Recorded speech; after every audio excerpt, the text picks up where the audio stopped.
De nombreux mineurs isolés luttent contre le froid à Paris. 300 mineurs isolés vivent dans des tentes au cœur de Paris. Il n'y a pas d'autre solution.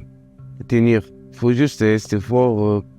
Je ne vais pas mourir quand même. Je ne peux rien faire contre le froid. Moi, je suis pas habitué à ça. Abrités d'une simple tente et parfois d'un duvet, certaines associations leur viennent en aide pour leur fournir des vêtements, des douches et des boissons chaudes. Avec ce froid, c'est ça qu'ils viennent chercher en premier lieu, c'est vraiment se mettre au chaud, se reposer. Et on voit quand ils arrivent, en fait, ils sont frigorifiés et ils arrivent et ils sont épuisés, quoi. La plupart sont originaires de Guinée, de Côte d'Ivoire ou du Mali et n'ont jamais connu de telles températures. Je n'ai jamais vécu, donc je ne savais pas comment ça allait se passer, mais il y a eu un peu d'explication où on nous disait que dans le moment du froid, ça serait très compliqué. Pour beaucoup, ils découvrent la neige, donc à la fois, il y a une excitation de voir quand même ce truc assez exceptionnel qu'ils n'ont jamais vu.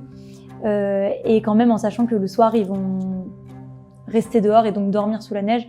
Donc ouais, il y avait un mélange d'émotions très bizarres hier quand ils ont vu la neige pour la première fois. En plus du froid, ils sont nombreux à souffrir de symptômes de dépression, selon les employés de l'association. Si on dormait dans une maison, avant qu'on sorte dans le chaud et on voit que c'est beau, ouais, ça nous plaît, c'est un nos rêve de voir ce genre de choses.